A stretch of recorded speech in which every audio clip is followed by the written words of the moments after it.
Afinal, a Deolane praticou o crime de obstrução à justiça? Ela pode ser investigada por isso?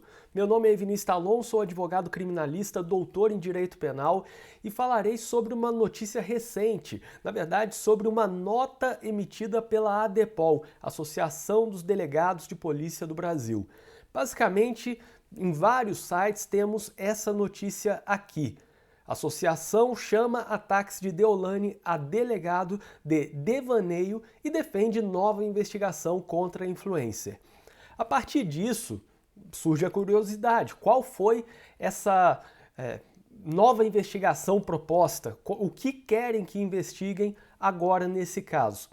E aí temos uma outra notícia que está no Instagram da própria ADEPOL, como eu disse, a Associação dos Delegados. Vocês podem ver aí que é o perfil da ADEPOL, nota de apoio ao delegado que atua no caso, e temos aqui do lado a nota. Vejam, vamos pegar desde o início rapidamente. Nota de apoio da ADEPOL do Brasil ao delegado da Polícia de Pernambuco. A ADEPOL do Brasil publicamente se manifesta na defesa da Polícia Civil de Pernambuco, especificamente em relação ao trabalho e tal do delegado, tendo em vista os ataques verbais e devaneios produzidos pela investigada e submetida a medidas cautelares judicialmente expedidas, Deolane Bezerra, presa em operação deflagrada no dia 4 de setembro. E aqui vem o trecho importante, é disso daqui que eu vou falar, nem vou ler o que tem depois, mas só isso daqui já ilustra bem qual é a situação.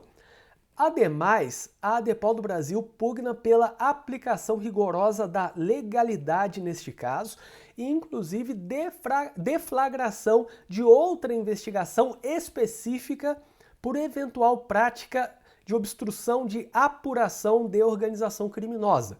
Artigo 2º, parágrafo 1º da Lei 12.850 de 2013, que é a Lei das Organizações Criminosas. E crime qualificado contra a honra. Artigo 138, combinado com o artigo 141, inciso 2º do Código Penal, do delegado de polícia e outras autoridades inaceitavelmente agredidas verbalmente pela investigada supramencionada. Pois bem, esse é o contexto que temos para trabalhar. Essa é a nota que, como vocês podem ver, fala sobre obstrução da justiça em razão do que a Deolane falou, tanto na saída lá do estabelecimento prisional, como também depois com aquela postagem com a mão na boca, com uma fita na boca, mas principalmente pelo que ela falou na saída da prisão preventiva para a prisão domiciliar naquele momento.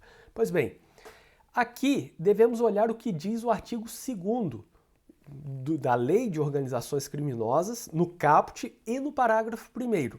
No caput fala: promover, constituir, financiar ou integrar pessoalmente ou por interposta pessoa organização criminosa. Vejam, temos aqui um trecho para vocês olharem junto.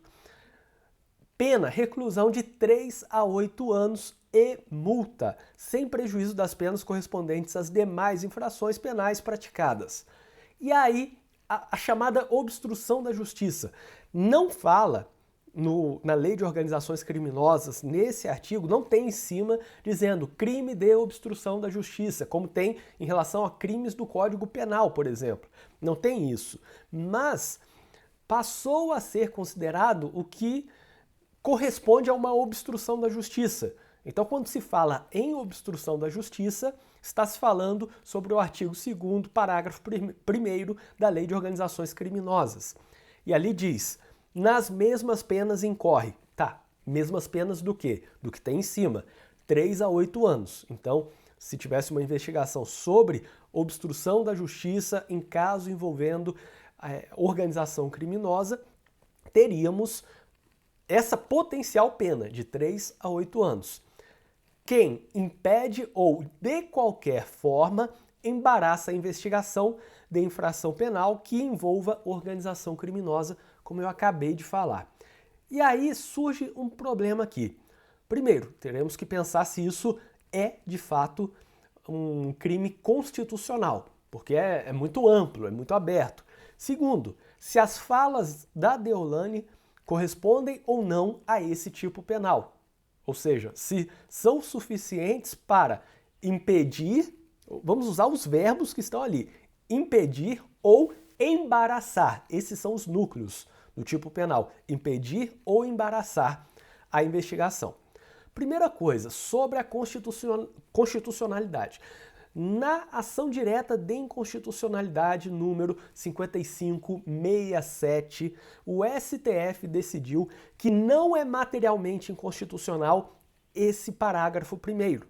Ou seja, foi impugnada essa constitucionalidade, foi defendida a inconstitucionalidade do artigo 2º, parágrafo 1º, que trata da obstrução à justiça em caso de organização criminosa, mas o STF falou, não é inconstitucional, não é materialmente inconstitucional, pois foi preciso utilizar termos mais abertos para conseguir chegar a um combate à obstrução da justiça, etc, etc. Então, o que foi atacado era a utilização de termos no artigo 2º, parágrafo 1º, que são muito genéricos, muito abertos, como impedir ou embaraçar ou de qualquer forma. Tá ali, impedir ou de qualquer forma embaraçar. E aí chegou ao STF e o STF falou, não, isso não é inconstitucional. São termos mais abertos e tal, mas foi necessário que o legislador fizesse assim.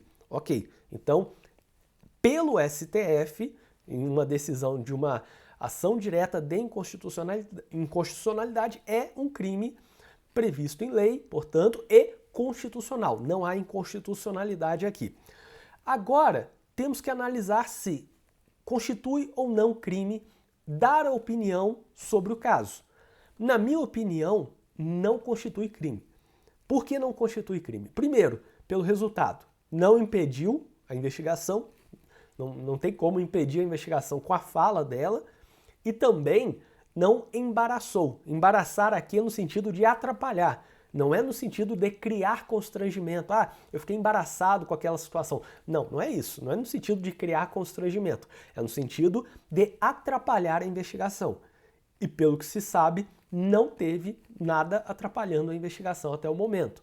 O que teve foi uma transferência para um outro estabelecimento prisional, mas não em razão dela, mas sim das pessoas na frente daquele estabelecimento em Recife e, como diz a decisão, para resguardar a paz pública, para tentar ter menos manifestações, essas coisas, durante o tempo de prisão preventiva.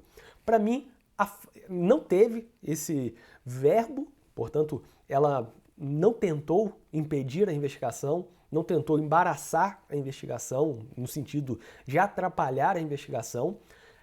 Se teve dolo ali, foi um dolo de criticar a operação e não um dolo de, falando isso, conseguirei impedir que a investigação continue. Ou, falando isso, conseguirei que a investigação pare, e seja atrapalhada e tal. Isso não aconteceu.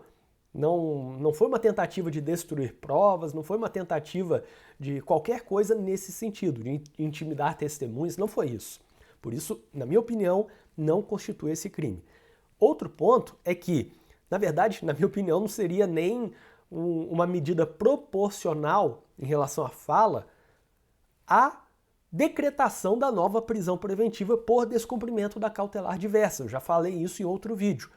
Porque quando ela fala sobre a operação, fala que não pode falar, que foi calada, que a prisão é ilegal e tudo mais, aquilo não tem a gravidade concreta, uma gravidade suficiente, nem para ser considerado um descumprimento de cautelar apto a uma prisão preventiva. Ou seja, poderia ter utilizado outra medida, como eu já falei antes, a suspensão do exercício da atividade econômica de influenciadora na divulgação de jogos, na divulgação de apostas, enfim, o que fosse necessário. Não precisaria impedir, não precisaria nem no início colocar essa proibição de manifestação, que não tem previsão no Código de Processo Penal, e também não precisaria, num segundo momento, decretar a prisão preventiva em razão da fala dela, porque isso não é proporcional.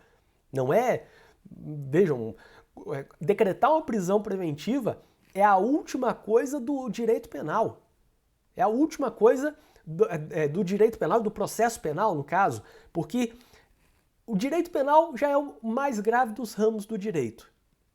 Só deve ser utilizado quando for extremamente necessário, quando os outros ramos do direito não derem conta.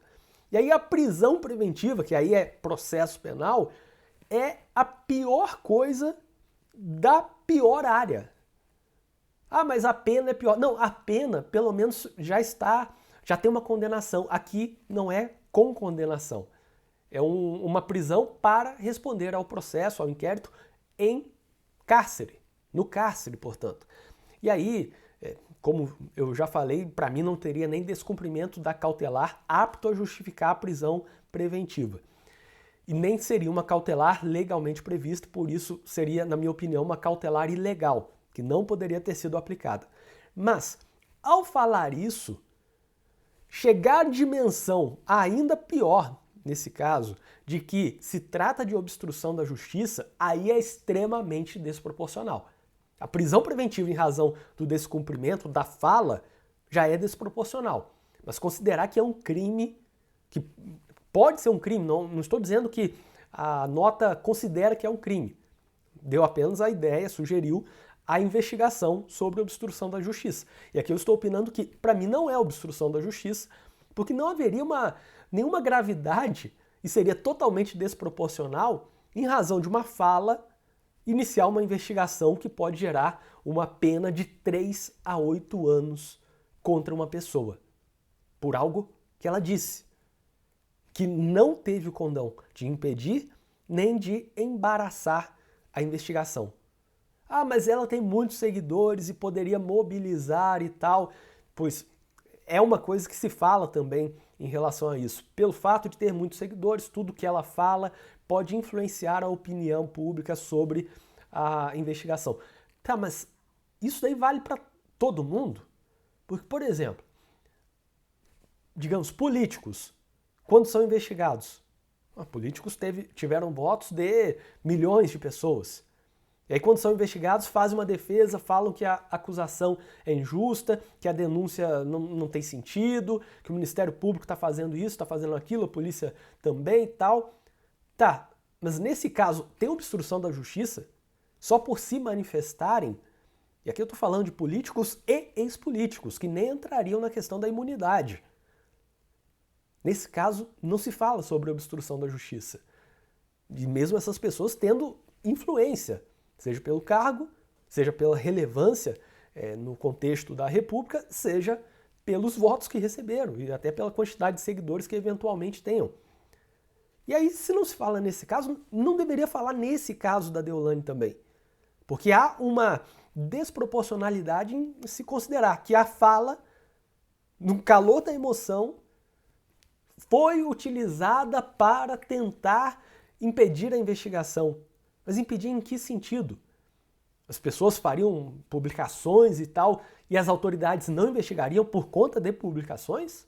Acho que não é esse o caso, porque já tivemos muitas investigações no Brasil que eram, e são também, contra a vontade do povo. Que as pessoas falam, não, essa pessoa está sendo injustiçada. Mas a investigação seguiu mesmo assim, alguns casos de grande repercussão. Por isso que, concluindo aqui, a minha opinião é de que não se trata de crime de obstrução à justiça em caso envolvendo organização criminosa, porque seria, primeiro, uma ausência de dolo de impedir ou embaraçar a investigação. Segundo, não é suficiente, a fala não é suficiente para gerar esse resultado de impedir ou embaraçar, a não ser que fosse uma fala direta para o delegado, para o promotor, ameaçando. Você tem que parar de investigar e tal, senão vou acabar com a sua vida e tal. Mas não foi isso que aconteceu.